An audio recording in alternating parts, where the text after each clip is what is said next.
You're listening to a punk movie review right here on the Prairie Punk Press Network. Nobody was making music like that in 73. Three black brothers from Detroit, Michigan. What were they called? They were called Death. That's a good name. Have you lost your mind? Told us you guys might have a record deal if you change the name. Absolutely not. We are fighting to maintain our identity. It's pretty hard to be black playing rock because you had to be Motown if you were black. White boy music. We got turned down by every major label.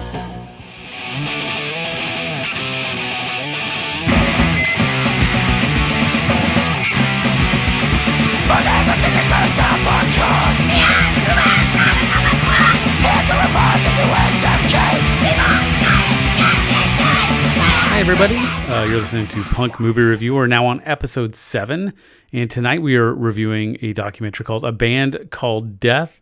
It's directed by Mark Covino and Jeff Howlett, and it premiered at the LA Film Festival in 2012. The film scored 94% on Rotten Tomatoes, 94% fresh. And it also won the Audience Award when it did play in 2013 at the South by Southwest Film Festival. Mark is a New York / Vermont director, and he has been involved in film and TV production at multiple capacities since 1999. And he is with us tonight on the podcast. My name is Neckbone. Hi, I'm Jerbear, and I've had a migraine for 4 days. That's too long to have a migraine. It is. Any amount of time could be considered too long. True. To have a migraine. But 4 days is... Yeah. I hope that it's not one that lasts 6 weeks, because that happens to me sometimes. Yeah. That's no fun. No. But, yeah. Mark's fucking awesome. Yep. I met him through my volunteer work with the Tallgrass Film Festival. So when we started doing punk movie reviews, I knew I wanted to do A Band Called Death, and I knew I wanted to talk to him about it. And I reached out, and he was willing to do it. He's gracious enough to spend some of his time with us answering our questions, and really stoked to have him here. And just want to thank him for his time. So, yeah, Mark, thanks for being here. I got to say, I made my wife watch this documentary with me last night, and she had no idea who Death was, and she's not into the punk world or anything. So she was like, okay, you're going to make me watch a little punk documentary. And she had no idea who that band was or what this movie was. And she'd watched part of the Outhouse documentary with me and was not impressed. But at the end of it, she said that this is one of the best documentaries she's ever seen. And she's That's great. A big documentary person. So thanks so much for being on. And totally. Yeah. So now, one of my biggest critics to convince to even watch my movie was my dad.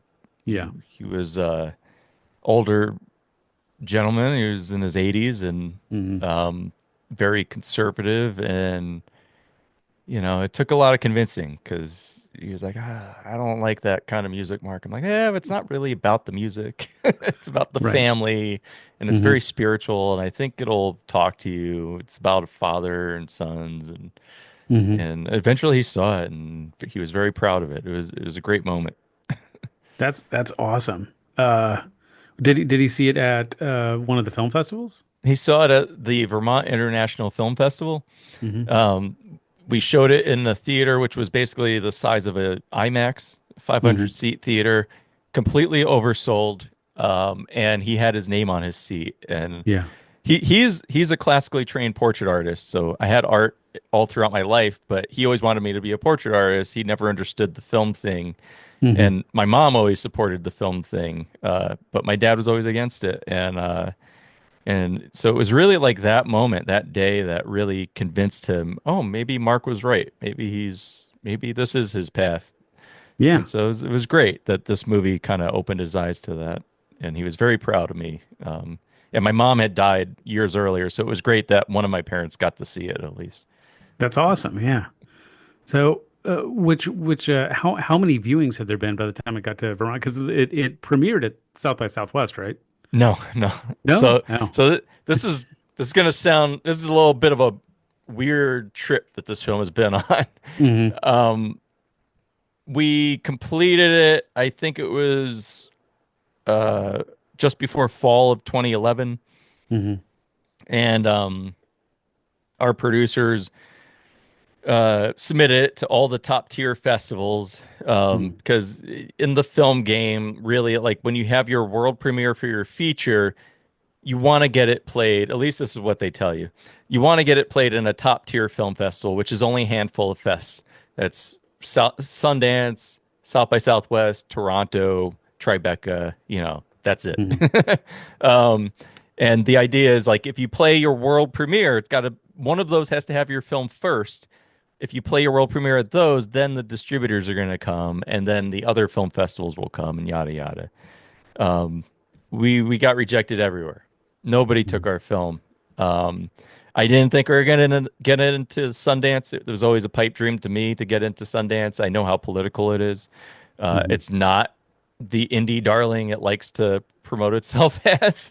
There's a lot of corporate bullshit involved. And I was like, there's no way we're getting in there. And the reason we didn't get in, supposedly, according to one of our producers who had an in, one of our producers was Scott Mosier, who did Clerks, so very much connected to Sundance in that respect. He was telling us, he's like, it's very close at Sundance. Like, Mark, don't write it off. Like, we might get in. The problem is they have another film that's about a musician from Detroit who was forgotten for 40 years. And unfortunately, like his story deals with apartheid in South Africa, and they're more into that kind of an angle than our family, staying together throughout the years. Oh my God. And that was Searching for Sugar Man. So they took that. And also Sony was kind of involved with that even before Sundance, I think. So I was like, whatever. Our film is meant for South by Southwest. We're going to get into South by. We didn't get into Tribeca, and we didn't get into Toronto. And I think South by Southwest was one of the last ones we were going to hear from. And right at the very last minute, we got rejected. And that to me was like a knife through the heart. I was like, this sucks. Like, nobody likes our movie. We're dead. Like, these producers who are Hollywood producers, very established people in Hollywood, kept telling me, we're going to play at one of these top tier fests. And now we're not playing at one of them. Well, what does that mean? Like, nobody cares about our film. Like, we're fucked. And like a couple of months passed, and I was really depressed. Maybe near suicidal at that point. But that's happened a couple of times. Just because of the amount of stress and work that goes into making these. I was just like really at the end of my wit's end. And then one of our producers called me up and he said, I got great news. We're having the world premiere at the Los Angeles Film Festival. And I was just silent. I was like, what the fuck is the Los Angeles Film Festival? Like, to me, that sounded like the stupidest fucking kind of film festival you could think of. A film festival in Los Angeles? Like, you guys need a film festival? Like, right. I was so pissed and I was confused. I was like, why are you excited about this? And he's like, no, Mark, he's like, listen, he's like, this film festival is like a step below those others. He's like, it's in Los Angeles. It's connected to the LA Times, Film Independent. He's like, it's got all these ins. They send the feature-length filmmakers out to Skywalker Ranch for a weekend to hang out. He's like, trust me, this is... He's like, the press comes to this festival. Like, you will find distribution at this fest. And so he talked me into it. I was like, all right, let's see how it goes. And it really did end up being like one of my favorite festival going experiences. And it was probably the right place to play our film. Unfortunately, it doesn't exist anymore. There's no LA Film Festival anymore? No, it's gone. A lot of what our film has touched is gone. Michael Moore's Film Festival is gone too. Wow. Yeah.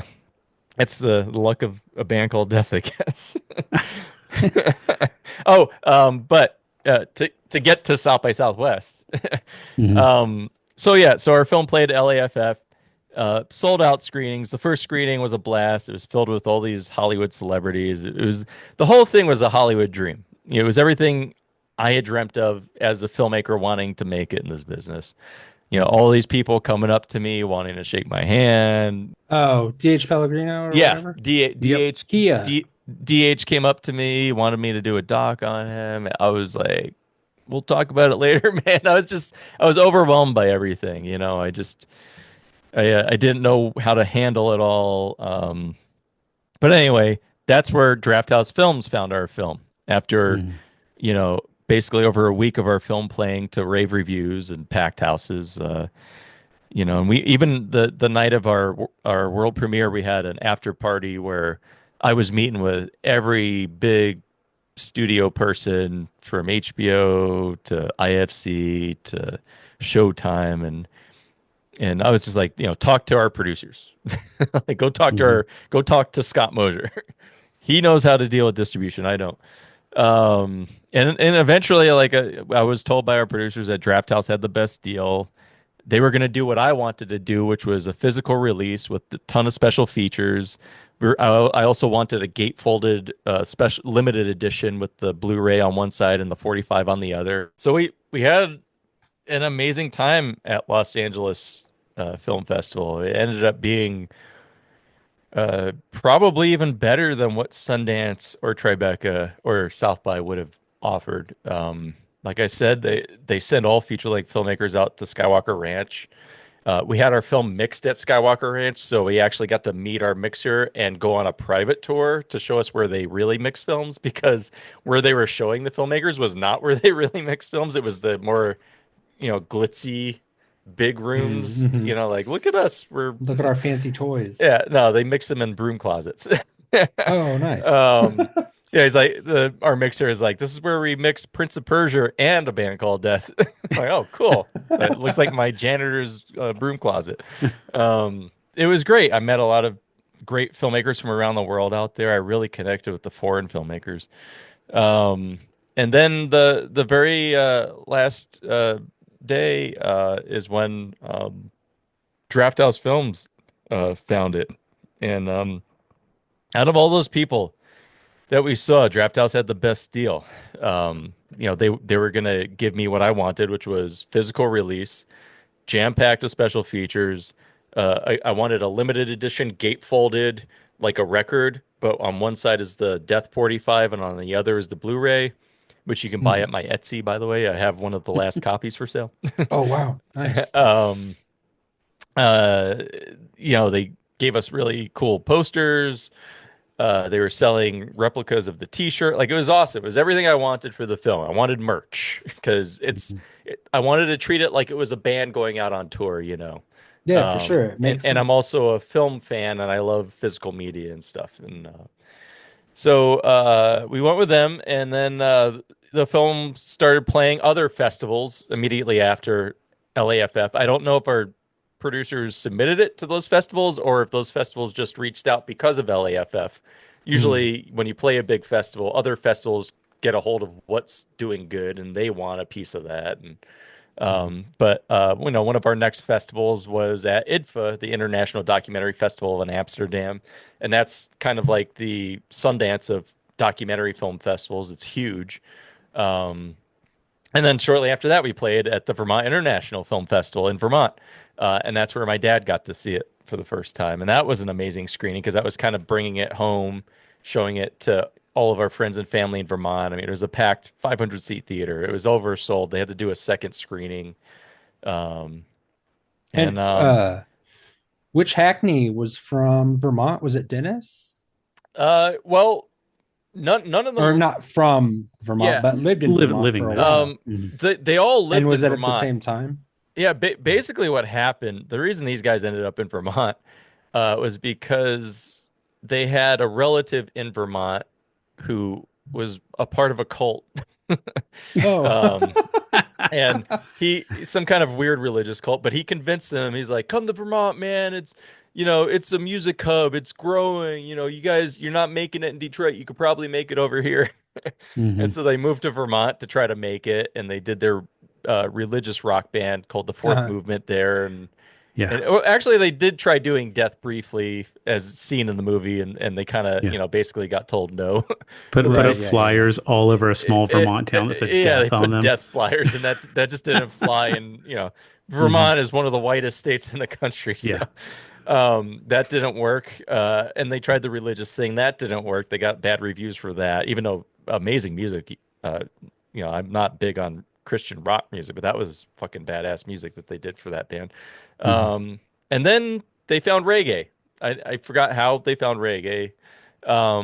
But that was a hit in Vermont, obviously. A bunch of white deadheads. This was before Fish. And so, they started doing kind of reggae jam sessions and they created the Reggae Fest and I got really big.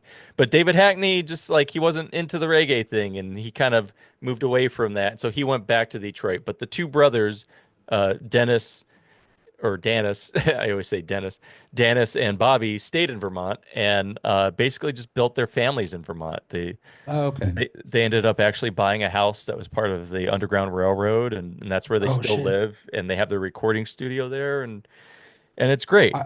They gave birth to amazing musicians that are now in a punk rock band called Rough Francis. I didn't realize they were still in Vermont. I thought for whatever reason they were back in Detroit. No. Oh, okay. They're still in Vermont. That's rad. Yeah, I tell you, it's crazy to be in Underhill, Vermont, which is really out there in the country, and to see these tall black guys at dreadlocks blowing in the snowstorms. Right. I could tell from the footage I was like that they're in the country. Yeah. They're not in like downtown Burlington or anything like that. And but it's great. Like everybody in that town loves them, like their family to that town. And everybody in Vermont in general, like they're just like, they're not as big as Fish, obviously, but they're very respected up there, like Fish. People are proud, and their sons, are very much Vermont musicians. Like they were born and raised up there, and they play amazing music too. Yeah. They're kind of like skate punks, aren't they? Yeah. Great kids. I met Bobby Jr. when I first moved to Vermont. He was one of the only black kids hanging out in the group of punk kids that I started hanging out with. I was I was 18. I didn't know his last name. I just knew him as Bobby. And he was funny and, he liked horror movies. So I would go horror movies with him and some other people. It wasn't until Jeff had me sit down with him to go interview Bobby that I was like, oh, you're Bobby Hackney? I didn't know that your last name was Hackney. Nice. So that was so weird. So there is a connection there. That's cool. I was wondering if Vermont's not that populated, so no, it's not. I mean, I wondered if you had any connection with them previous to the film. So that's fucking that cool. was it for me. Like just like unknowingly kind of hanging out with him. The group of punk kids I hung out with, like I only knew one of them really, and the other kids kind of always hung out with him. So I was always just like, oh, cool. Like I have friends. But Jeff was the one. Jeff Hallett was and I know right? I completely went off on a tangent, not finishing my South by Southwest story, but I'll go back to it. But Jeff Hallett was the one who he's my co-director on the film. I met him because a friend of mine was shooting a poppy punk music video for Jeff. And I had heard of Jeff because he went to my film school. He went when I graduated, and he also went before I started going to college. So he went a little bit before I started, and then started college again after I left. And I had heard of him, especially being I'm more of a metalhead than a punker. So I would hear like, oh, Mark, you would love this guy. He's got tat sleeves. He's a metalhead. He was in a couple of these bands. I was like, oh, those bands, like when I first moved to Vermont, I used to go see them. And they're like, yeah, he's making music videos. You should hook up with him. And I just never did until my friend asked me to come work on this music video. And it was some poppy punk music video. It was cute. But I was basically just the assistant camera / balloon boy. There was a scene where balloons are getting thrown at these punks that are playing their happy punk music. and I'm just like chucking balloons at them.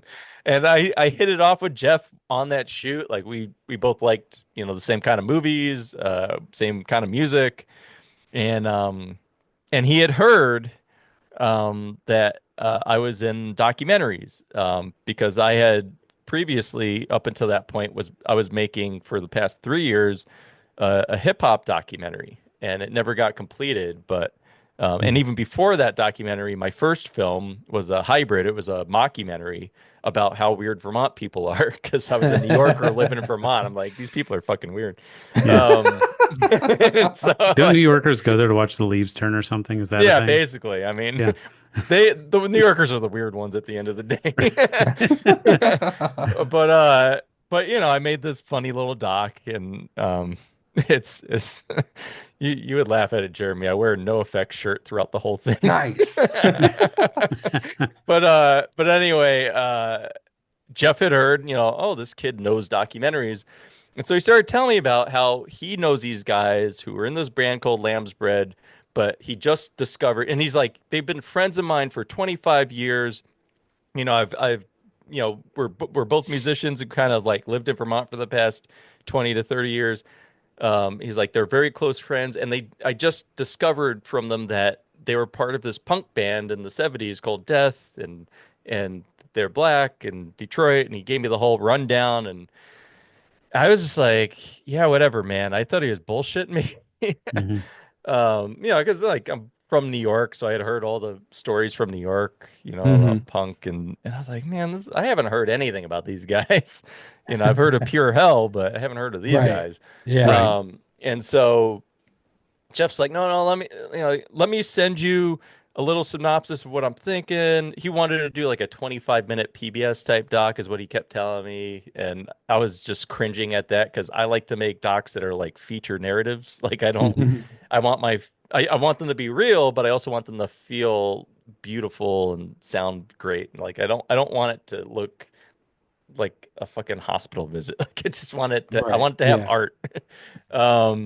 And then he sent me the New York Times article, which had just come out around that time, and there were 2 tracks by the band that were online that I think Ben Blackwell put, or might have been someone else, but I was like, just send me that stuff and I'll take a look at it. And at the time, like I was saying, I was trying to finish up this hip hop doc that was kind of going nowhere. And I realized after that music video shoot, I was sitting in my office one day, a week later. I hadn't even looked at Jeff's email because I thought he was full of shit. And I was just like sitting in my office staring at the wall, really depressed that I just spent 3 years on this hip hop doc. And I'm just like, it's never going to get done. Like my subjects are not cooperative at this point. They've been putting my life through hell. I'm out of money. My producer kind of abandoned me. I gotta do something to make me feel alive again. So like Jeff told me this was just a 25-minute doc, you know, maybe that's going to make me happy to just work on this on a weekend. Jeff just wanted me to be a DP for it too. He wasn't looking for a co-director at the time. And DP/producer, I guess. And also somebody to guide him, because he didn't know docs. And I looked at his email and I read his synopsis, and then I read the New York Times article, and I was just like completely floored. It was like reading the greatest rock and roll story I hadn't heard before. And then I played Keep On Knocking, was the first song I played, and I fell out of my seat. And I immediately called Jeff back, and I told him he was fucking crazy for wanting to do a shitty PBS like 25-minute thing. I'm like, dude, this is a fucking feature. Like, we got to go and start filming this now, because the world's going to start filming this soon. Like, we know these guys. We have direct access to them. Like, we got to go now while the iron's hot. And he was like, really? You think this could be a feature? I was like, no, I know this could be a feature. This is way better than the hip hop doc that I was trying to focus on, and way better than the What State Is Vermont In, which was the Vermont documentary. And he was like, okay. And it was like after a couple of shoots, like I started realizing, like, Jeff, you know, he didn't fully get the doc thing yet. And so I was kind of guiding him and helping him out a lot, to the point where I was like, you want to just like co-direct this thing? like we'll just do this together, because I'm kind of doing a lot of work here. I'm basically directing some of this. And he's like, you shot a lot of the footage too, right? Yeah, I shot most of it. Yeah. Well, I shot. Yeah. I mean, I don't know if any of Jeff's footage even made it into the film, because he shot Bobby Jr.'s original interview, but that's not in the film. That's in the deleted scene on the disc. And he shot another interview with a friend. But yeah, I don't know if any of the things, I think I was the one that shot everything except for in Los Angeles.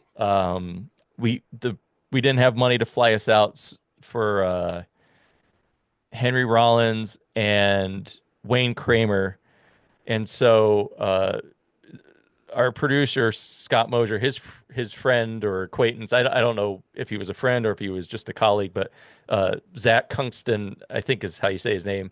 He shot those. Yeah. He's actually the sexy stud in Clerks 2, if you want to know who shot those. Oh yeah, yeah, nice. Nice. The one who's like, "Oh, cake." Yeah, right. He's a great guy. Keep in touch with him to this day. Is the Wayne Kramer interview in special features, or is that just completely cut? Oh, no, that's out. I'd like to see that. Yeah, well, I'll send you a link to. Jeff and I were really pissed that we had to cut that out. Because we knew how important Wayne Kramer was to their development as musicians. The Detroit connection, MC5, obviously, it makes sense. So it's how did that wind up getting cut? Like, why didn't it work? It was just it was really hard because by the time we got Hollywood producers, which we can get into how that happened too. Originally I was doing a lot. I was shooting it. I was directing it. I was helping come up with questions with Jeff. I was flying out to film people like Jello Biafra on my own. It wasn't easy work, but I was also trying to edit on top of that. And I had cut probably about 40 minutes, which is all of the deleted scenes you see on the disc. Most of the deleted scenes that you see on the DVD or Blu-ray. Which, by the way, you can buy on my Etsy. Sweet. But everybody should go do that because seriously, listeners, if you can, go buy the disc because we'll talk about it later. But Mark hasn't seen hardly a fucking penny from this movie. So if you can help him out, man, it would be incredible. It's a great film, and all the special features sounds fucking incredible. So. And we'll get into it too, but it is probably never going to be available again. Shit! Based on what we're dealing with now. So if you want to see it and you want to support the filmmaker and you want to just have a great piece of art to keep for life, there's nothing better than physical media. For sure. Yeah, it's ripped like crazy all over YouTube. You could go see it there. I could care less, but it would really help me out if you bought a physical. And I'm selling them pretty reasonable. There's guys on eBay selling it for $80, No shit. I'm selling it high, in my opinion, a little high, but it's like $40. But I have to sell it that way because fucking eBay or Etsy take out like $10. Right. Well, plus all the special features and shit. Yeah, you can get that online. Yeah, and I trust me, I made sure we jam packed these suckers. And you can't find it streaming anywhere. I hopped on Amazon. Because I was like, I'll just go ahead and, even if I have to rent it, I'll rent it. It says unavailable. Like there's still a page there, but unavailable. After LAFF, Draft House Films bought it. At first I was a little worried because I was like, who are Draft House Films? I didn't even know about the theaters. They were fairly new to me, at least at the time. But then I read. Sorry to interrupt. The production company or distribution company is tied to the theaters. Oh shit! I didn't know that. I wasn't sure about. Okay. So Tim League is this guy who made a lot of money working for the oil industry, I believe, out in California, and he used that money because he had a passion for cinema and film to open up Alamo Drafthouse theaters, which we now know is really badass theaters where you can get food and they have a no talking policy, and they're amazing theaters. What he did was really great in terms of getting people excited about going to the theater again. Then, like a few years after the success of those theaters, he had about 17 theaters, I think, around the country by the time he ended up coming up with the idea of having a distribution company where they would buy films and distribute them. They didn't produce films to be made, but they would, see that, this little indie film's doing good. Let's do a deal with these filmmakers, put it out there for 10 years or whatever. So they were the ones that had the best offer for us at LAFF. And so they bought our film It was like a $50,000 deal for 10 years. And that barely put a dent in our debt. I think we probably had, by the end of the film, maybe $250,000 in debt, put into the film. So, for $50,000, like that really didn't do anything, but they took it and started working on the promotion for it and all this stuff. And while that was going on, we were playing film festivals. Now, fast forward to the next year after Los Angeles Film Festival, Draft House owns our film, but they want to make a big announcement with it. They want to go out of the gates, guns a-blazing. And Tim League owns Austin, Texas. Like, he owns it. He's the fucking mafia of Austin, Texas now. And so he was pissed off that it didn't play South by Southwest and have a world premiere. So he got in touch with the woman that was running it, and he had a coffee meeting with her. And he's like, "Why didn't this play South by Southwest?" And she's like, she played dumb. She's like, I don't know. We'll play it this year," which is not normal. They don't like to have films that already had their big world premieres. So I'm not ashamed to say that, like, in a way, we cheated to get in the South by Southwest in 2013 by having Tim League basically be the strong arm to our movie. Sure. Yeah. What I am proud of is we played there and we won the audience award for our category. And so that I was very proud of. And it had great screenings, sold out screenings. The band performed. It was great. Well, I wasn't a huge fan of the festival, but it was a little too cluster-fucky. But it was still great that they took our film and showed it and everything. South by Southwest has gotten so fucking commercial and same thing as Sundance, yeah. Shitty. I remember when I was way more active in the music scene around 2000, like the year 2000, 2001 or so. I always wanted to go to South by Southwest because it was still raw and cool, and now it's just so fucking it's commercial, very corporate. I don't want any part of it. I mean, different as an artist who's submitting things to it, just as an observer, I have no desire to be down there. It sounds too chaotic for me. Yeah, no, I'm definitely like, the thing I didn't like was we were just a number when we showed up. They did not care for us at all. That sucks. And Draft House did. They treated us very well. They took us places. They treated us like kings. So I gotta give them credit there. Draft House made the experience fun. The South by the festival didn't. I was watching people like Rob Zombie be treated like a king, while other filmmakers like me and lesser filmmakers are just forgotten.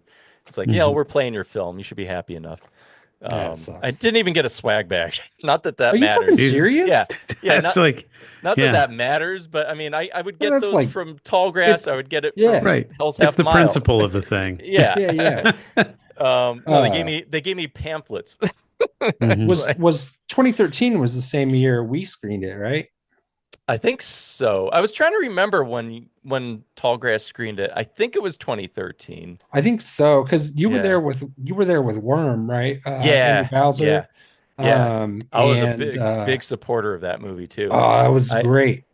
So because I could see at the time that all of this was happening. I could see. I started to understand filmmakers who had ins and filmmakers that were still struggling, and I had ins by that point. And so I tried to use all of my connections to get that film bought, because I thought Worm was one of the best, most revolutionary films I had seen in a long time. Oh, for sure. And I tried with Draft House, I tried with Mad Men Entertainment, I tried everywhere. And they would listen to me and they would watch it. But at the end of the day, none of them thought it was worth their time. I don't understand why. I don't get it. I mean, and then, 10, 12 years later, that bullshit fucking Hardcore Harry or whatever. Yeah, exactly. Yeah. Is a movie that's fucking so stupid. Highly recommend everybody seek out the film Worm, WORM. It's directed by Andrew Bowser, who I forgot the character he plays, but he's very popular viral character. What is it? I can Google it. He wears the fedora. He's like the goth guy. What's fuck. Yeah. He made Starts a with whole an movie O. based on this character. It starts with an O. Onyx? Onyx? Onyx. Yeah, yeah, it's Onyx. Onyx the Fortuitous. Fortuitous. Yeah, Onyx the Fortuitous. That's it. Is this is the guy who did the weird like interviews, right? Yeah, the Arby's guy, the weird Arby's. Yeah. Fucking so hilarious. So he shot Worm in Oklahoma, like Norman, Oklahoma, I think. And when we screened it, we thought he was like an Oklahoma guy, but he's from the East Coast. I think was it Baltimore Maryland or something? He's from Maryland. Yeah, near Baltimore. Do you still talk to him? Are you guys still connected at all? This is the thing, man. I just saw him last year. I think it was maybe, or maybe it was the year before, at a festival that I'm on the board of, the Chattanooga Film Festival. Mm-hmm. And I see him occasionally at film festivals, and it's always the same thing. It's always him and I talking about how it fucking sucks what happened to film distribution and how we're never going to see any money for our movies. Dude, that sucks. Like just to hear him saying he's struggling, because he's been more successful than me since the Onyx. He was on, what was he on? He was on the Nerdist. The Nerdist, that's what it was, yeah. Which, by the way, our best director's commentary is through the Nerdist, and you can't hear it anymore. I have a copy of it. My dream is if I ever get a re-release of the movie, I want to put it on there because it's me and Jeff with Wayne Kramer watching the movie. Oh, fuck. And I didn't even know this. I feel like such an asshole, but Wayne hadn't seen the fucking film until that day. Are you serious? Yeah. So you got a raw reaction from Yeah. That's so fucking I didn't even cool. realize it until halfway into the movie. I'm like, dude, that's fucking rad. This motherfucker hasn't even seen the movie. Wow. So we're getting off topic again, but the other filmmaker that was in town with a band called Death was Alex something. I don't remember his last name. He did the film A is for Alex about his wife being pregnant, getting ready to have a baby. And he had to leave Alex Orr. Mm-hmm. And he had to leave the film fest early because his son was going to appear in Too Many Cooks. Oh, no shit. Yeah. You know what's funny is the That's film awesome. the alien abortion film I was telling you about earlier. Yeah. I don't even know if we have this on the podcast or if we were talking about it before we started recording. I produced a short sci-fi comedy about alien abortion, kind of making fun of the heartbeat bill. And the lead of that movie is the killer in Too Many Cooks. That's spoiler alert. That's so fucking cool. Yeah. All right, that was it, right? Too Many Cooks was the guy keeps creeping up. Yeah, for sure. Yeah, that's our boy, William Tokarski. Alex Orr, who did A is for Alex, which is another great film. If you can find it, watch it. He had to leave early. One thing that's been great about the film festivals, because there's a lot involved with film festivals, a lot of politics, and I've got the things I hate about film festivals and things I love about them, and I really only keep in touch with the ones that I feel are down to earth and cool. And unfortunately, a lot of my favorites are gone now or have new management. But there are filmmakers I meet like Andrew Bowser or like Jeff Marslett. Jeff is fucking great. Who I get to talk to one-on-one. I mean, I don't want to say too much, but like we get to talk about our struggles, and it makes me realize I'm not alone in what I've been experiencing, that it sucks. And it's just like, it's rigged against us all. Like, it's a lot of luck in this business. Yeah. The ones you see making it have a lot of luck. Similar to music. I mean, there's 1,000 brilliant musicians out there that never see a fucking penny because they weren't lucky. Yeah. Draft House treated you really well. Yeah. And then well, it was like this amazing honeymoon with them. I mean, it was just South by Southwest. They were great. Like South by Southwest, they don't fly feature filmmakers or put them up unless you're a name. Like they couldn't give two fucks about you. So, and also they let all of the lesser filmmakers know they got in at the last fucking minute, so everything's booked anyway. So I didn't even have a chance to like most plane tickets were almost sold out, and there was no place to stay.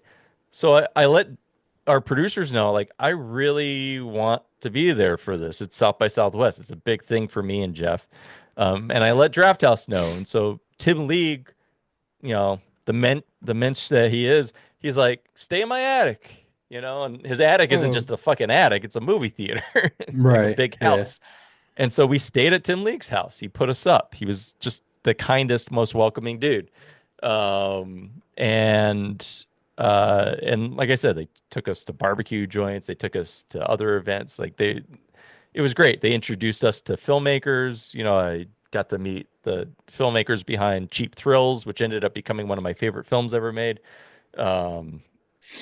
Met Jason Eisner behind Hobo with a Shotgun, and his composer is now my composer, which is kind of cool.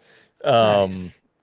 But anyway, it was great. And then after South by Southwest, you know, after they did their big announcement and it's all over the press that Draft House Films bought a band called Death, that was the beginning of like, they're gonna promote this thing and get it out there and do a big release. And it was like basically a whole month that we were gonna spend on this. They were gonna like do a bunch of press, have us do a bunch of press, a lot of interviews with like MSNBC and shit. Huffington Post, stuff like that. Then they flew Jeff and I out to LA to spend like basically a week doing podcasts, like very popular podcasts, a bunch of other interviews. I did my first live AMA where we did it at the Silent Picture House in Los Angeles, which is a popular movie theater. It was all great. Like, it was awesome. And then shortly after that, they do the physical release, and it was all like contained within a month. But then after that month, it was like they kind of forgot about our movie, and it was all Act of Killing, because that was the film that was going to get them the Oscar. And I understand, because it's a better film and blah, blah, blah. But really, like, they just started focusing all of their attention to Act of Killing, and it was almost like they didn't even own our movie. It was just, it's already out, whatever. You know, one thing that I didn't realize was a bad thing at the time was almost as soon as they got the film, and when they did this big rollout, they immediately did a deal with Netflix where they gave Netflix a bunch of their movies. And so our film was on Netflix for a year, which sounds like it could be great. It was great for exposure. But unfortunately, like, what Netflix does is they pay a small flat fee to be able to own your film for that year to show it. And then they don't pay you any residuals. Now, at the time, I know they don't like giving out numbers now, but again, our producer, Scott Mosier, had a lot of pull. He was helping us, or it was either him or the other producer that we had, was getting me numbers on how well it was doing on Netflix. And I heard within a month it was getting 500,000 views. Shit. And so 500,000 views. That was the first place I saw it, was on Netflix. Where's my fucking money? Right. You know? Yeah. Like, it's getting all these views, and I'm being told, oh, you're never going to get money because they already paid for it. So that was kind of a shit way to roll out our film. We should have waited for Netflix. But that's just the way it worked for that particular thing. And then Draft House, like I said, kind of forgot about us for a while after Act of Killing came out. And none of that would really burn me that bad if I didn't learn later on that every penny that Draft House spent marketing our film and doing all of the physical media and everything, that was our debt. So we were an extra $100,000 in debt after the debt we already had. So that, I mean, as a music guy, that sounds like what happens to indie artists when they go to a major label, and the major label tax all of the fees onto them, and then they have to make it up on tour. Yep. or they're fucked. Yeah. And I didn't know that was the thing. Is that's common in music and film? Very common. Yeah. Yeah, for sure. That's why insane. a lot of independent bands stay independent, because they can make more money independent. Yeah. Right. They don't get as much distribution from they don't get in Walmarts and shit like that, but they save so much money touring and on merch and shit like that because the major labels just fuck you over, try and squeeze every penny out of you. And some of these distribution companies now will be up front and say, like, do you want us to deal with this or do you want to deal with it? But not all of them do that. Wow, I didn't have the option with Draft House. I just assumed whatever they're doing is their debt, not our debt. And I will say, like, our film is made way over whatever our debt was, but no matter what, the quarterly reports, Hollywood accounting, always said that the film was in the red. And for all I know, that might not have all been Draft House's fault. Because basically what happened when Jeff and I ended up teaming up with these Hollywood producers, and we didn't realize it was happening because we were just we needed help. Like, there was a certain point when Jeff and I were on our own, and we just needed somebody to help us because Jeff was going through a divorce because of the movie. Oh, shit. I was about to file for bankruptcy. Things were dire, and Jeff and I had a phone conversation one day, almost a year into making the movie, where we just talked about either quitting the film or making it like a 10-year thing, like Hoop Dreams. Like, we can't keep doing this to ourselves. We're going to die making this. And it was a very depressing phone call to make. And then almost an hour or two after that, a friend of mine who was obsessed with Twitter at the time and obsessed with the View Askew people like Kevin Smith and Scott Mosier, like, he was following all those people on Twitter at the time. He just hit me up. He's like, dude, how come you didn't tell me Scott Mosier, Kevin Smith were all about your movie, blah, blah, blah. And I was like, what the fuck are you talking about? How do they even know about my movie? And apparently they saw a trailer that I had cut that I put online earlier in the year, because earlier in the year, this musician named Mos Def was going around saying he was doing a doc on these guys, and he wasn't. He was lying, and he was doing all these interviews. And I was like, we got to make a trailer now to show people that we're making this movie, not him. And so that trailer somehow got to Scott, and he also got an album by somebody from the band's music, and he listened to the music. He's like, I want to see this doc. Where is it? And he was tweeting about it. And so I asked my friend Nate, because I wasn't on Twitter, I was like, can you send him a private message, and give him my email address and tell him to contact me? I would love to talk to him as soon as possible. And that same fucking night that I had the phone conversation with Jeff about quitting the film or spending 10 years making it, we were on a phone with Scott talking about the film and the possibilities of teaming up. Wow. And shortly, I'm a huge fan of the New Jersey trilogy. I could really give a shit less about his films after that. I mean, Red State's good. I like Red State. I mean, Tusk is weird as fuck, but kind of good. But really, for me, it's the New Jersey. We're not going to talk about yoga hosers. No, we don't need to talk about yoga hosers. But yeah, no, I was a fan. I had my favorites. I loved Clerks. I really loved Clerks 2. I think Clerks 2 is my favorite. I love Dogma. Yes. Which is still out of print, isn't it? He's getting it back. I've got it on VHS in my house. He just won finally because Harvey's in prison and everything. Right. Yeah. I forgot about Dogma. So the New Jersey trilogy and Dogma are my quadrilogy. Not only did I love this guy's movies, but I mean, to have Scott Mosier, who's the guy that helped him make these, be excited about working with us, like, that just blew me away. I mean, this is a guy that I grew up idolizing, who he did it the independent way, and Snowball. They're very much Snowball. He's very much these guys are very much the reason why Sundance is as big as it is today. Right. And so I was excited. I was like, man, but I told Jeff at the time, I said, I before that first phone call with Scott, because it was very nerve-wracking. It was like, we just talked about quitting the film. Now we're talking with a Hollywood producer. And on the same day, I told Jeff, I said, listen, man, he's like, I've spent years studying Hollywood, watching behind the scenes shit. I'm like, we got to be careful. Like, even though this is Scott Mosier, and he's like, Jeff didn't even know who he was. Like, I had to kind of get him up to speed. And like, he produced Clerks. He's this indie. He's kind of like what I would like to call a celebrity producer, a producer you know by look and by voice, because Smodcast was really big too. And so I was like, listen, like, we don't know this guy. He seems down to earth, and it's great he wants to talk to us, but we got to be cautious. We can't trust anybody out there in Hollywood. Like, we got to have our guards up. And Jeff's like, okay. And like, we both like had this agreement. Like, we're gonna tread lightly. We're gonna send NDAs if he wants to see footage. He has to sign an NDA. We're not gonna send him anything without an NDA. We did that. After a phone conversation, Scott told us, he's like, listen, guys, he's like, I'm trying to get away from the whole View Askew thing. I'm trying to do my own thing. I produced a couple of docs already. He's like, my dream has been to like just produce a rock and roll doc, and this is right up my alley, blah, blah, blah. And we're like, great. And he's like, do you have any footage edited? And I was like, I have 40 minutes cut.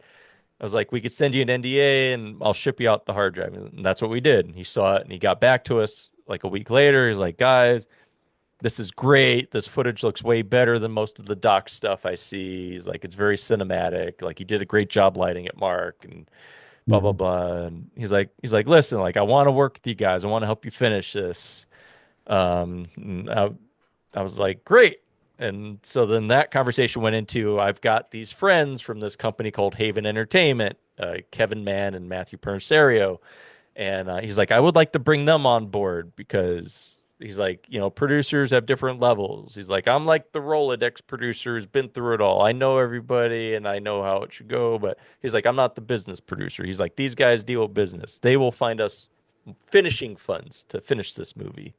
And, you know, they will deal with all the business stuff. I'm like, okay, let's have a conversation with them. And we had a conversation with them. And I really like Kevin Mann.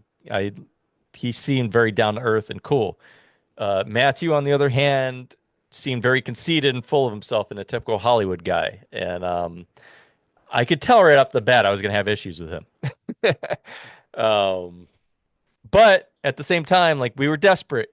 And these guys they're telling us they could give us the world, you know? They're like, we could find the money for this. And, you know, Mark, do you want to edit still? And I'm like, fuck no. If you could find the money, let's get an editor. Right. I'm already burnt out on this, like, doing everything I'm doing.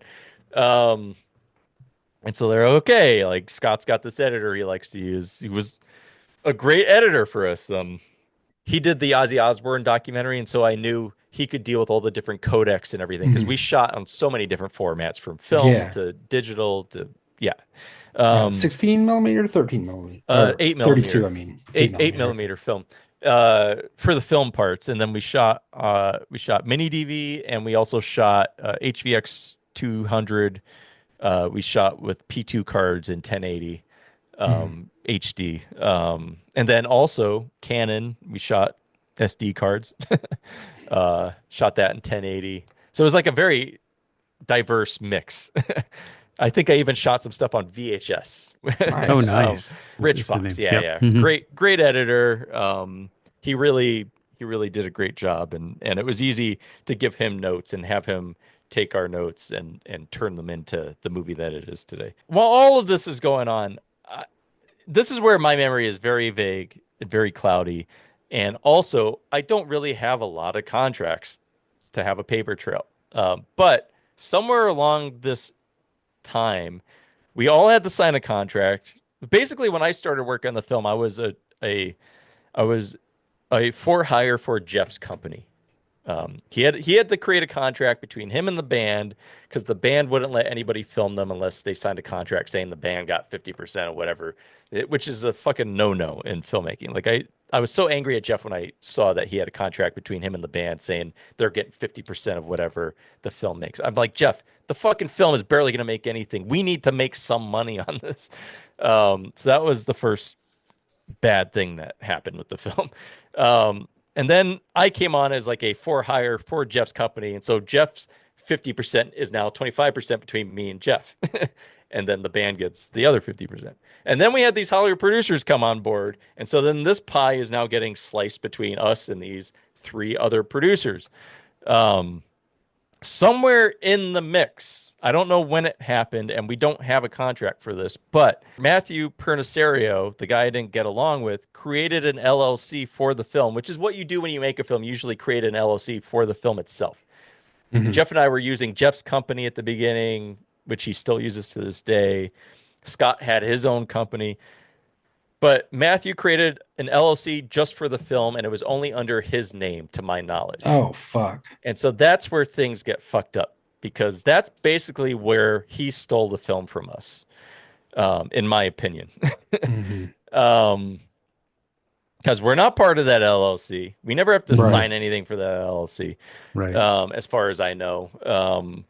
We don't ever see contracts related to the LLC. It's called Keep On Knocking LLC. You'll see it at the ending of the movie. So that was the beginning of where Jeff and I think, got screwed.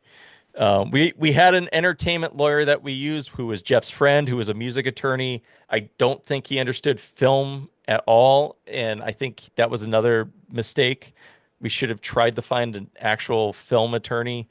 I don't think this guy fought hard enough for us. I remember one of our first conversations with Scott, I think with just Scott, not with these other guys on the phone, but it was like, I told Jeff, I was like, we need to bring up gross and net, because I know if we don't make gross, we're never going to see a penny. And so we brought that up with Scott, and Scott's like, well, he's like, most people in this business, they don't do gross. Like, it's going to be net. I'm sorry. Like we could try for gross, but everyone's going to say no. And it's like, everyone does net anyway. And he just like assured us that was normal. And I don't even know why we even agreed. Like, I should have just like stood my ground and said, no, we're only doing this for gross. Fuck that. But eventually Matt found the money to help finish the film. He found it from his friend Jerry Ferrar, who was Turtle on the show Entourage. Yeah, I saw that on IMDb. I thought that was interesting. Yeah. Literally, like, went up to him on set of, I think, Entourage, and showed him the trailer I cut and told him our predicament. And he was like, say no more. And he wrote a check, and we had finishing funds. He's another part of the reason why I think we haven't seen money. It's like, every time I would bring up money, Matt would always be like, well, Jerry's got to get paid back first.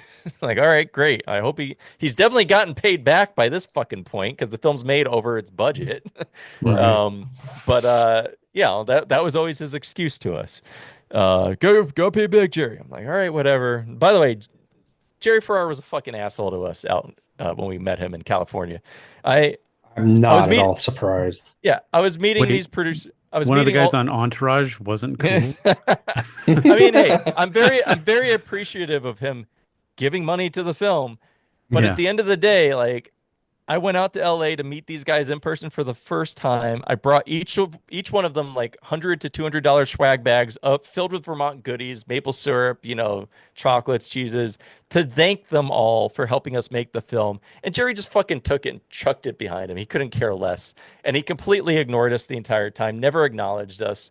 And as far as I know, like, every podcast he's been on that I've heard, at least, he always only mentions Matthew or Scott. He never mentions us. It's like we never existed and we're never a part of the film. So I could see what the dynamic was making this film, where Matt and Scott were always the ones out in California, sitting with the editor, sitting with the sound mixer. So, to Jerry's eyes, they were the ones that made the film. But yeah, he was a real dick when we met him in person. Anyway, not shocked at all. No, man. Yeah. I tell you, I thought you were going to say the turtle was cool, and I was going to be like, now that's surprising. The one, I mean, Scott was always down to earth with us, and Kevin Mann was always down to earth with us. Matthew, I could tell throughout the whole experience, was just bullshitting us. And I ended up having a fight with him at the end of the film when he was submitting it to South by Southwest. He changed the name of our film on us without giving us a warning. It was originally called Where Do We Go From Here, which was the name of one of their songs. Yeah. And I had spent, months designing artwork with a famous comic book artist, M. Wartola, I think is his name. And you could see it in the trailer that I cut, the original trailer. and we had business cards, we made posters, like the whole thing. Like we lived with that name for 3 years, I think. And then at the very end, when he's filling out the form for South by Southwest, he's like, "Okay, I'm filling out the form, and I'm changing the name to A Band Called Death." And everybody was always like, "Yes," but to me, like I always take shit like that more personal because these are my babies, and you don't just fucking take my baby and change the fucking name of my baby without at giving the very me least a conversation you Yeah. have. Like at the very least. And so, I got into an argument with him on the phone, one of our weekly phone conversations where we're all, calling in. And Scott's like, guys, calm down. He's like, listen, let's take a week. Mark and Jeff, see if you can find a different name. And, we'll touch base a week from now. And if that name's not any better than A Band Called Death, we'll go with A Band Called Death. I'm like, all right, fine, whatever. They really didn't like, where do we go from here? So me and Jeff spent a week trying to come up with different names. Had some really funny shit. Like one of them was White Boy Music. That's awesome. Yeah, I like that. We like a lot of the names we came up with were just jabs at like stupid titles because I thought A Band Called Death was such a dumb title. Like what are you force feeding the audience with the fuck the name of the movie? Right. And so anyway, like Jeff and I did a poll online. Scott saw that. He got pissed off at that. He's like, "You guys can't be doing polls for this." I'm like, "All right, fine, sorry." And then one day I had a conversation with my dad. He was 80-year-old dude, old timer, conservative, and he was like, "Mark, I would never go see a movie called A Band Called Death." And I'm like, and I just started thinking about how turned off my dad was. I was like, well, I'm not making this film for punk rockers or heavy metal guys or anything. I'm making this for the world. Like I want the world to discover these guys, and I don't want the name, ironically, just like the band, I don't want the name to turn people away. That's the last thing I want to do because that happened once already to these guys. Right. Yeah, for sure. And it's like I told you at the beginning of the podcast. My wife told me she would have never even considered watching it if I hadn't made her. Yeah, she was like, I saw it. I saw the title. It didn't really interest me, and then after we watched it, she was like, "That was an awesome movie." Yeah, no, like I it never was would have watched it otherwise. It's one of those things like they're gonna love it if they see it, but if they see that title, how do we get them in the theater? And so that was like a light bulb went up in my head. I was like, okay, my dad's got a point. And then I started thinking about how for years now we were dealing with the death metal fans that are fans of Schuldner's band. They fucking hated us. Like for real? And it wasn't even their fault. It was the manager's fault. The guy that was running the business for that band was always talking shit about us. Like, these fucking guys, blah, blah, blah. Our death is the real death, and blah, blah, blah. And it was like, he was totally... They weren't the first ones. Yeah. Well, he really wasn't making it easy for us. And so fans were always sending us hate mail. And then eventually this manager got our page taken down on Facebook, right when we had 20,000 followers. And I think he did the same for the band, too. What that motherfucker didn't realize was that the band copyrighted their name in the 70s. And so they sent their lawyers after him and got his page taken down. And next thing you know, he was like, "Oh, sorry, misunderstanding." And he's left us alone ever since. But I don't even know if that guy is still alive. But yeah, I mean, that was a fucking struggle, having our page taken down right when it was about to get released, Jeez. Like we needed those followers to help promote. Yeah, we were sure. so grassroots. And what a petty thing to get pissed off about, Right. Like there can be two bands called Death, asshole. Right. Which, this is very much the reason why the band always goes by like Death from Detroit or something on their page. Like they don't just say Death. And obviously ours is A Band Called Death. It's the title of the movie. So I think when our lawyers got in touch with his lawyers, like that was all talked about. Because there's, some like punk rock elite who claim that the documentary says that Death is the first black punk rock band. And it doesn't. Ever. It doesn't. That's what I was going to say. It doesn't. Now, the dude on Howard Stern calls them a punk rock band or whatever, but the documentary never says it, and the Hackneys never say it. No, they are a garage rock band from Detroit, and that's what they did. So, somebody like, calls them proto-punk. I think it's like Elijah Wood or somebody calls them Yeah. proto-punk, but like, yeah. No, they were just playing rock and roll. That's what Exactly. they consider themselves as rock and roll. Anyone saying that somebody says that Death is the first black punk rock band doesn't know what the fuck they're talking about, because nobody fucking says that on the documentary. They never Documentary claimed it. never claims Yeah. that. It causes strife where there doesn't need to be. And Exactly. Kenny from Pure Hell being pissed off about it. Like, nobody in the documentary says it, man. You still can do that. Like, I've always tried to be as transparent as the filmmaker of that film. So when I see that stuff, you'll notice me comment sometimes on Kenny's posts. Like, I'll get into it, and I like have to correct people. I'm like, listen, like we just said, nowhere in the fucking film do we say that. People see the poster and they get pissed off. It's like, listen, guys, I don't have it behind me, but the reason why the poster says before there was punk, there was a band called Death, because that's what the fucking New York Times article said. Right. Yeah. That's where we got that tagline, and it is kind of factual because people weren't using the term punk back then. Right. And they were before that. I mean, the MC5 wasn't a punk rock band either. Yeah. Right. Well, and the term proto-punk, I mean, they became proto-punk retroactively. Right. After punk became a thing. All of this shit is why I really wish our Wayne Kramer interview was in the film. I'm really pissed that it got cut out. As far as I know, it got cut out, if my memory serves me correct, because our producers were trying to say it just wasn't fitting with the rest of the narrative. And that could be very true. But if you watch the interview, I see a couple of parts where he's talking about David that I feel like we could have fit it into the David Hackney section. He talks about how David was the real deal. I can't wait for you guys to see that deleted scene, because he's like, he was better than Santana, he was better than Clapton, he was like, he was the real deal, and he's like, he just didn't play at the right place at the right time. Right. Maybe we'll see it in the director's cut.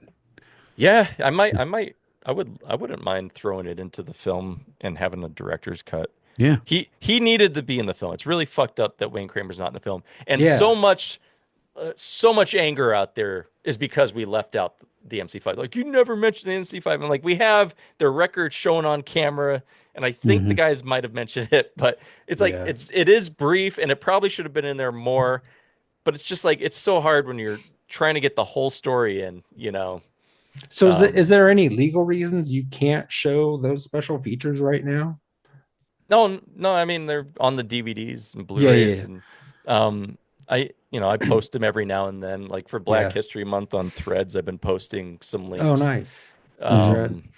Every February I do, like, even though the film is painful to me to think about these days, I do, like, for Black History Month, I'll just put some treats out. Try to get people talking about it again. So the producers chose to cut Wayne Kramer and the MC5, but they chose to leave in Kid Rock. I knew you were gonna say twice. So 2 times. Were you there for interviewing Kid Rock? I interviewed. And do you Kid regret I'm not so sorry. him in the face? So no, I'm actually happy you brought this up, because I love telling this story. Because there was a guy in Boston at Boston Underground Film Festival that brought up Kid Rock, and this is one of my favorite moments. Let me see if I could retell it the way I told it there. But he was a little person in a wheelchair, so he had some disabilities, but he was being an asshole to me. He's like, why the fuck was Elijah Wood and Kid Rock in a punk rock documentary? Wait, Elijah Wood is fucking cool. Anyway, I told him what I tell everybody. When Jeff and I were making this film, we knew that because we were grassroots, we had to get some names in the film. I told Jeff, the only way I want names in the film is if they have a connection to the band's story. They have to be people who talked about the band publicly, who have expressed that they're fans, blah, blah, blah. I'm like, if they don't even know about the band, I don't want them in the film. Right. So we had our list based on research. Everyone you see in the film had mentioned the band somewhere. Kid Rock or not Elijah Wood had heard about it through the grapevine and got a copy of the 45, and he was a DJ at the time, and he was spinning it at clubs. Kid Rock heard about it through his friend, just like you hear in the movie. Blah blah blah. Yeah, plus the Detroit connection too. Well, and that was the other thing I told Jeff and the producers. Once the producers came on board, I told them this idea. I was like, we need names. Like we need. I'm responsible for having the celebrities in the film that everybody bitches about, who are like, there's too many fucking celebrities in the film. The celebrities are literally in the film for less than a fucking minute. So right. Like, Yeah. They're barely in the film. But I did it because I knew that we needed them to help get the word out about the film, because we're grassroots. There's no fucking way anyone's going to care about this film unless one of their favorite celebrities is in the film. Right. But I wanted that connection. I wanted them to have a connection to the story. And also I wanted Detroit connections as much as possible. So we had a huge list of people from Detroit, and Eminem was at the top of it. And I was like, I really want Eminem because I want to have somebody from the hip hop side of the world represent. And so we weren't sure about him if he knew of the band, but we reached out to his reps and never heard back. So it was kind of a no. Kid Rock was, I think, Matt's idea. Okay. I think Matt that tracks. Based on what you said, I think Matt had heard, or maybe it was Jeff that had heard that Kid Rock was talking about the band. And so he was kind of like my backup, like, okay, if we can't get Eminem, like, let's do Kid Rock.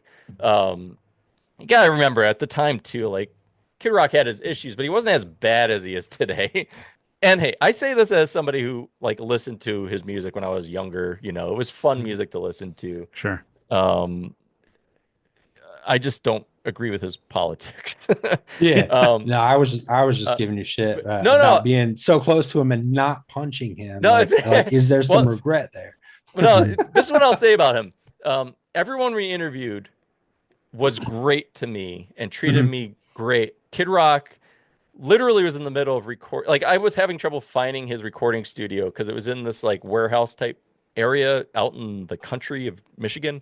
Kind of like where you'd store shit, if you were moving. Right, and he like had a studio. So like it was so inconspicuous.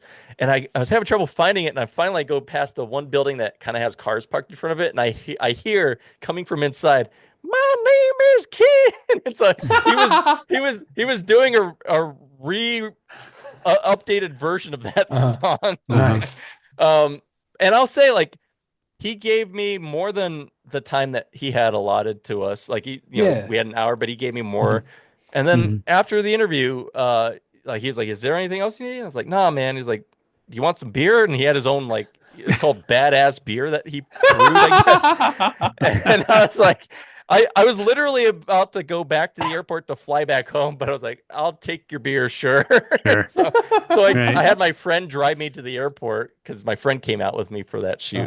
And I just drank like a couple of cans. I have a picture of me chugging a Badass Beer. But I left the rest of the beer in the back of the rental, so the rental company has it now. But I mean, he couldn't have been more of a sweetheart to me at the time. So he wasn't mean, wasn't rude, and had nothing but praises for the band. Cool. and love for the band, and that's all that mattered to me at the time. Again, for sure, there wasn't a lot of what he ended up doing later on. And because of that, like, I don't really have regrets. Like it's a bummer that he is the way he is now. Sure. I have like no regrets for asking him to be in it, because he was in it for all the right reasons at that time. And I told that kid, the young, not young, he was probably like 40s, but little person in a wheelchair. He was like such a dick when I was on stage in front of this whole audience at Boston Underground. And so I told the whole story about my plan. And then at the end I said, "And what's more punk rock? Me putting who you want in the movie, or me putting in who I want in my movie?" Right. So yeah. I actually cursed too. I was like, "Me putting in who you want, or me putting in who the fuck I want?" Right. And like everybody's like, "Ah!" It's unfortunate that now, like, seeing the movie today, it's like a different feeling. But well, and when I saw Kid Rock in it, he didn't seem out of place, especially for No, the context of not the at all. time. Yeah. And I'm like, oh, I get it. He's a Detroit Yeah. musician. They're Detroit music. There's the connection. Yeah. Like people from, the Motor City And- talking about other musicians from the Motor City. It makes sense. For sure. It Totally. didn't feel weird. And other than just Kid Rock is just weird, but I never wanted. I tried with my documentaries. I try not to make anything that would with the doc stuff, at least not with my narratives, because then as you know, with the alien ass rape movie, but like what's that movie called? I gotta look that thing up. It's called Fetal Position. I'm googling Brilliant. it right now. Yeah. Definitely check out Fetal Position. But no, with at least with the docs that I've been making, they've been very family centric. Like they're not for sure. they're not political by nature, and so I didn't want to put my own politics into either of them. I tried to stay out of it. I just tried to tell the family story that needed to be told, and so. Because of that, like with a band called Death, you'll see people like Kid Rock mixed with, Love and yeah, exactly. Shit like that. Yeah, like I had it totally makes sense. I don't want you to think I was questioning your it's definitely choices. It's just funny. What I'll say, the funniest thing is, minus the little guy in the wheelchair, the one I get the most shit for, the two I get the most shit for are not Kid Rock. It's Henry Rollins and Elijah Wood. Why? Really? I get the most shit for those two guys. Like first, like people just don't understand that Elijah Wood's really into the music scene. Yeah, no, he's fucking cool. Like I think a lot of punk rockers are just like, fucking Frodo Baggins. What the hell does he know? Maybe you have to be from the Midwest or something, or spend time because he's from Des Moines and he would DJ a lot in Kansas City. Like that's just a thing that I feel like Midwesterners know is Elijah Wood really likes music. Yeah, it's so weird how he gets a lot of flack, and then Henry Rollins I kind of understand because Henry Rollins is in every documentary, right? Yeah, and so like I can kind of get people are burnt out on hearing him talk.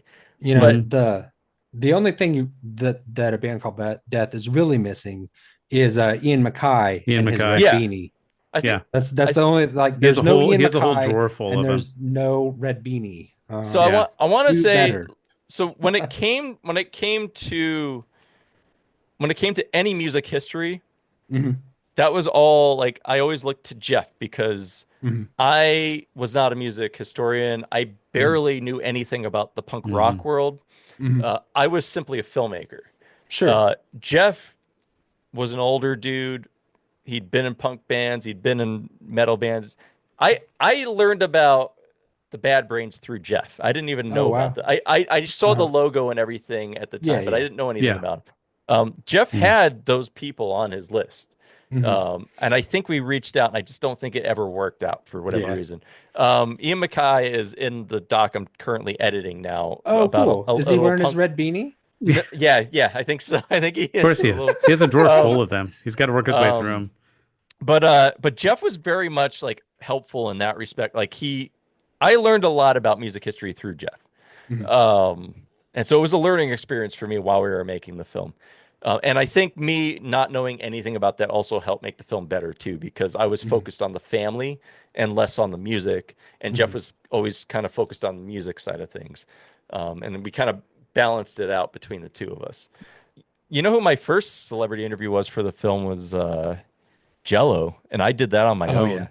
And that was before we had Hollywood producers. Jeff flew me. How'd you get a hold of him? How did that work?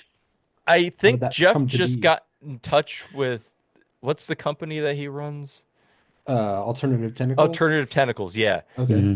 Jeff got in touch with one of the guys that runs that, and he got us in touch with Jello. But boy, was that a hard interview for me because I had to fly out to San Francisco, and then I literally it felt like I flew in and I only had a certain amount of time to film him, and then I had to fly back because we were using our own money and we were broke. And it was just me and a cam. Oh, sorry, what? No. Go ahead, continue. It was just me with a backpack with a camera, big camera, and big lights, because back then we didn't have LEDs. I had these like tungsten type lights, and stands and a big old tripod bag. I spent the night. I think I had 2 days maybe there.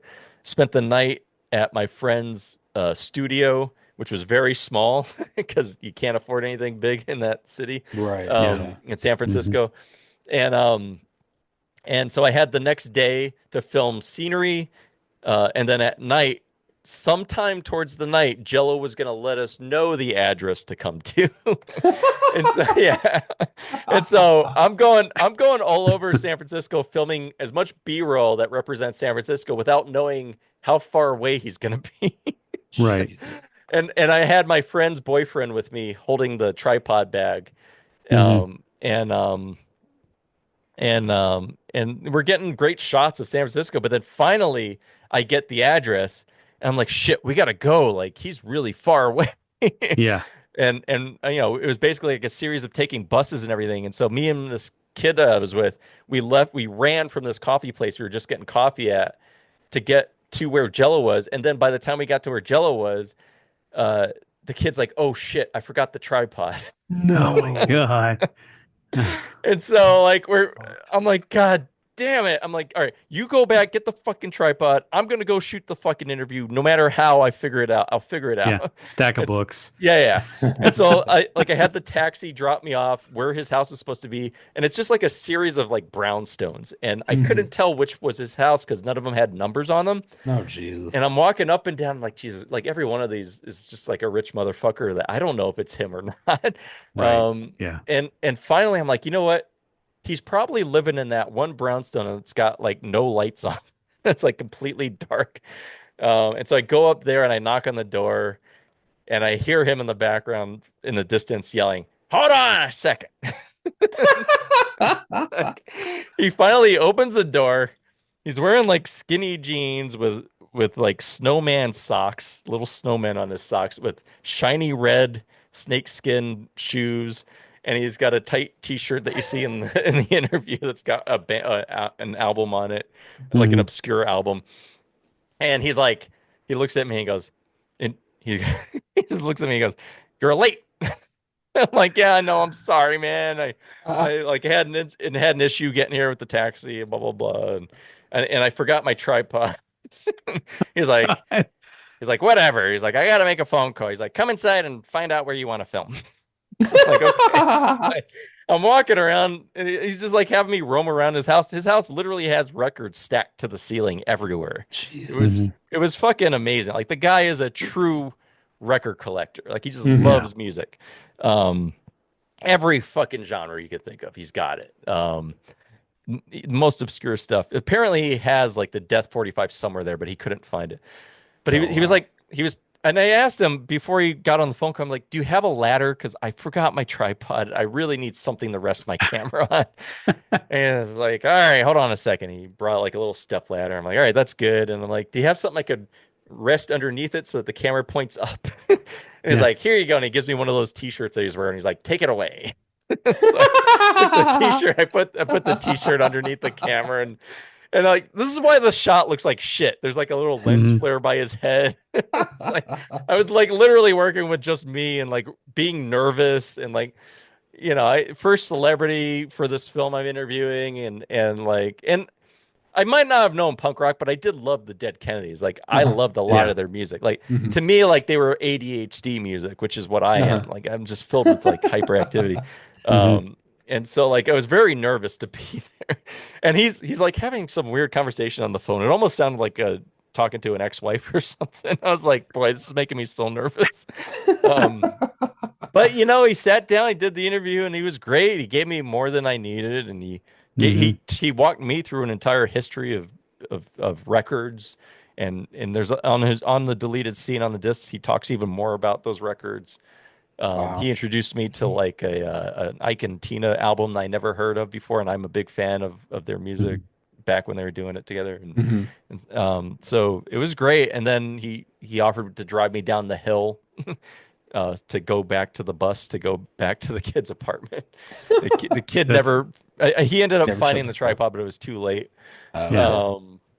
But yeah, and one last thing Jello said was, it's like get those Rough Francis boys to get in touch with me. So,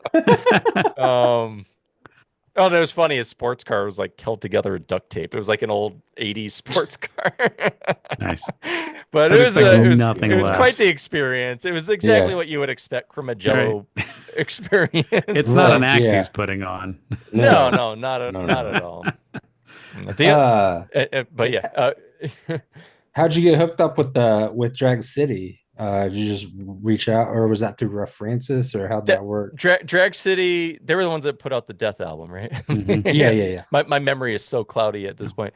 So so Drag City, because they had put the album out by then, and so we knew we needed to talk to them about getting their side of the story, and they gave us the guy that we interviewed, who I think was their PR person, maybe. Okay.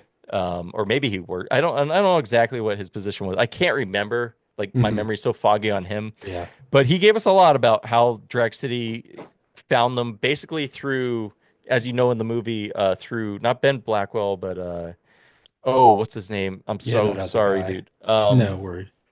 Cole Mannis. Yeah. Why am I forgetting your first name, dude? He's very important to the story because he's the one that got the album out, the 45 out there. Yeah, Robert Cole Mannis. Yeah. Very important piece to this story, and he's even mentioned at the African American History Museum at the Smithsonian along with the 45. Yeah, he donated the 45 to them, and that's so cool. So he's in the film, like we interviewed him, but I think it was through him that we got in touch with Drag City actually. Okay, awesome. And so we went to Chicago, interviewed him there, I think, and we interviewed Drag City there. Yeah, the whole filming process was just nuts leading up to the Hollywood producers because it was literally just Jeff and I just doing everything off credit card and out of pocket. And that was part of the reason why the marriage was ending with Jeff. That's rough. Have a great night, guys. It's been you really, too, man. Thank you. Really helpful talking about all this. Good, man. I'm glad. Talk Love to you you, soon, buddy. Bye-bye. Take it easy. Talk to you later. Bye-bye. All right. Yeah. Once again, I want to thank Mark for being here tonight. This is the first time we've actually had the director of a film that we're reviewing on the podcast where we're reviewing it. And now I guess we will go ahead. Should we go directly into positives and negatives? Yeah. Sure. Okay. Let's do that. Okay. For me, I'll start out with the negatives. Fuck the film industry in general. You just heard Mark talk about how easy it is to get screwed over in that industry. So that's my negative is fuck the film industry. And I'm really disappointed in Scott Mosier right now. Come on, man. I grew up loving you, man. Yeah, what the fuck, Snowball? What the fuck? Yeah. What the fuck, man? That fucking sucks, dude. It's such a bummer. When I rewatched it, that's when I remembered Scott Mosier was a producer, and I was really excited to ask about like how he got involved and how Mosier became a producer. And you know, I was ready to fanboy out and talk about how much I love the New Jersey trilogy and Dogma quadrilogy. And man, it just kind of shit the bed for me. Obviously not Mark's fault. He got fucked over more than anybody, but right. You know, it just sucks. You know, you never meet your heroes. There are no heroes, whatever you want to say. It's just a fucking bummer, man. And the amount of time, effort, and passion that he put into not just a band called Death, but his other projects too, and to just be fucked over, man. It sucks. And you know, I'm not nearly as familiar with the film industry as I am with music, but it seems like it's not any different. If you're an artist, you're gonna get fucked, and that really, really sucks. And it's nobody appreciates art or the humanities in general. People don't value it. No. People just think that it's you a should commodity. It's commodified now. Right. And you think like, why don't we value this stuff? Could you imagine a world that didn't have music and film and art and fucking like actual good food? And yes, I do consider chefs to be artists, so I'm throwing them in there too. Can like imagine that fucking world, man, without books, without comics, without Video games. I mean, Jesus. Yeah, video games. I mean, also what a fucking horrible world. An exploited class are video game developers. Okay, that's enough of our ranting for now. Right. But we reserve the right to rant about it later if we should decide. My last negative is, I know it makes sense in the film. I know we talked about it, but Kid Rock. Sorry. It's Kid Rock. I know this is before we knew he was as crazy as he is. This is a long time ago. This is 15 years ago, Kid Rock. But yeah, it's still Kid Rock. It makes sense because he's from Detroit. He's from Detroit. Sure. It doesn't stick out in the film. If you don't know who he is or are unfamiliar with his current situation, you wouldn't think anything of it. Look, but as soon as he flashed on the screen, I was like, oh, Kid. And this is the third time I've seen the movie, so it wasn't surprising, but still, I was still like, that's still in there? Oh, shit. Yeah. I mean, I will say that, like, he's pretty harmless in the movie. He doesn't, I mean, he doesn't, I mean, you know, he just gives some comments about, you know, his knowledge of death and doesn't really do anything aside from that. So, you know, and like Mark said, you know, some names to help sell tickets or whatever, you know, I'm not mad at it. Right. It does, like I said, it doesn't stick out in the movie. It's just because I know who Kid Rock is today. Yeah, for sure. So let's move on to positives. For me, one of the biggest ones is, I mean, the fucking music. I didn't know who Death was until I saw that documentary the first time. I recognized the name, but I was like, oh, is it about that weird 80s metal band? Is this like a documentary about that weird 80s metal band? They're from Florida or something? I think so. I think they're from And I was like, why did somebody make a documentary about some like... I think there is a documentary about that band. There. We should watch it too. Compare and contrast. Review that one too. Compare them side by side. Yeah. Maybe we'll do that next. Let's do that. Yeah, it could be like our suburbia suburbia situation. It'll be that. But yeah, so I ended up watching it and I was like, oh, there was a like it's one of those like. It ended up being one of those Mandela effect things where I was like, oh, I think I knew that. I think I knew that. Did I know that? But I obviously didn't. No, you didn't. There's no way I could have. It's like, did I know about them back in the day? No, I didn't.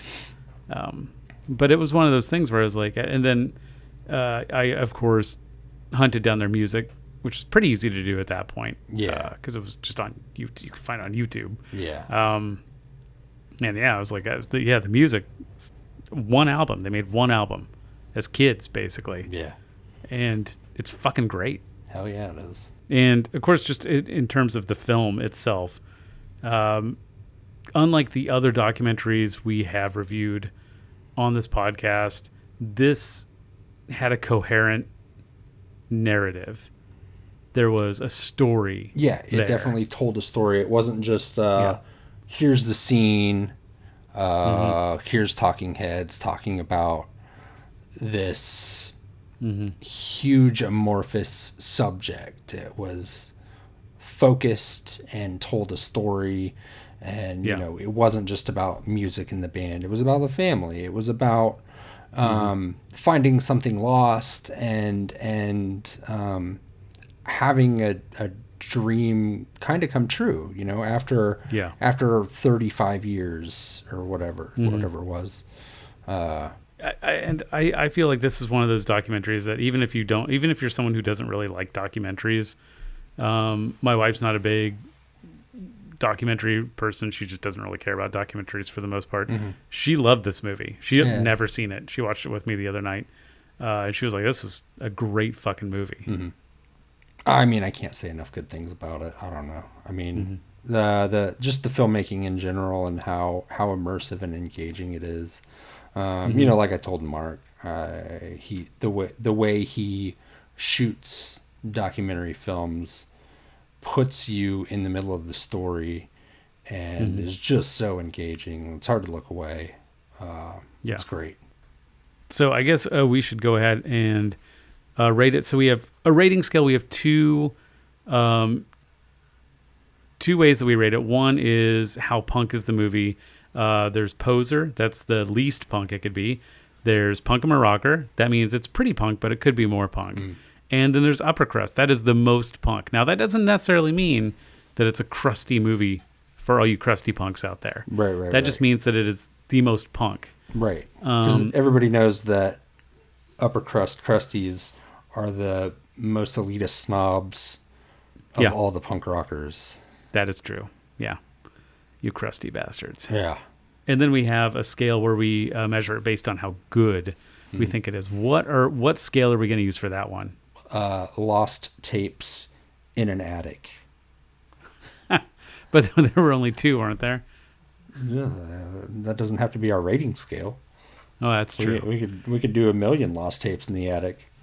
We can do whatever we want. Completely arbitrary. That's the great thing. Yeah. About running your own podcast is no one can tell you how to do it. No gods, no masters. That's right.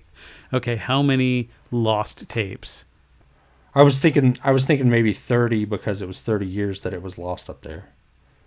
Oh, okay. What was it? Was it exactly 30 years? Yeah, it was close to 30. Okay. All right. Okay, so we'll do which one? Lost tapes, and we'll do 30 lost tapes because it was approximately 30 years that the tapes were lost. So there we go. I will say 28 out of 30 lost tapes. It doesn't get 30 because Wayne Kramer got cut. Oh, damn. Through no fault of Mark and Jeff's. Right. I'm gonna also give it. I'm gonna beat you. I'm gonna go 29. Fuck. 29 out of 30. Just so we're not the same. I am gonna subtract 1 for Kid Rock. Okay. Fair enough. Mark can't catch a break for that shit. But I can't stress enough, it doesn't feel out of place. No, at the time, it was fine before we all knew who Kid Rock would become. And really, later. Kid Rock only clowns himself, so. He does. And according to Mark, Kid Rock was actually pretty cordial and friendly. Yeah. When he interviewed him. Some weird beer. Yeah. When he was talking about the badass beer, all I could think of was Dirt Cheap beer. Yeah, Dirt Cheap beer, St. Louis, Missouri. Yeah. Hell yeah. I just imagine that Kid Rock's badass beer looks and tastes just like St. Louis's own Dirt Cheap beer. So yeah, I'm giving it 29 lost tapes out of 30 lost tapes. All right, sweet. Yeah. What are you giving it on the punk scale? Oh, upper crust. Yeah, me too. Yeah. I feel like that's a easy one. Yeah. Yeah, this movie is, it's as punk as it fucking gets. It's a fucking well-made DIY like documentary about a fucking punk band from the 70s that nobody knew about. Yeah. So it's an obscure band, fucking DIY made documentary. Like, it's just punk as fuck. Yeah. So, yeah. I think, should we talk about how some of the content is going to be here on Punk Movie Review, and then we're gonna. It was a long interview. Mark spent a lot of time with us, so rather than wedge it all into one podcast episode here on Punk Movie Review, I think we're gonna probably split it up a little bit and put some of it on Prairie Punk House Companion, just because it delves. It gets away from the actual movie and talks more about the industry. He talks more about some of his other films and about how, talk more about how he got fucked over and how the industry has made it really hard for independent directors, people with a vision, people who value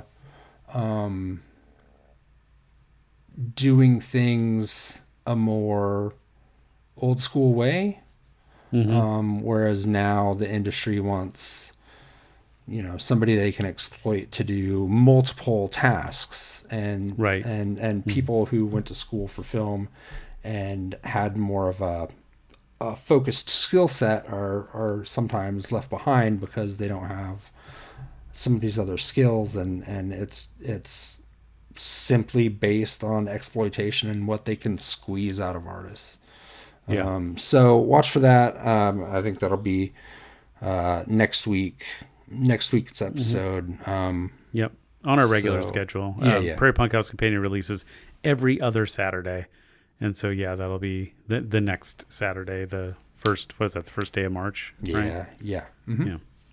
So definitely look out for that. And if you don't subscribe to that podcast, but do subscribe to this one, subscribe to both.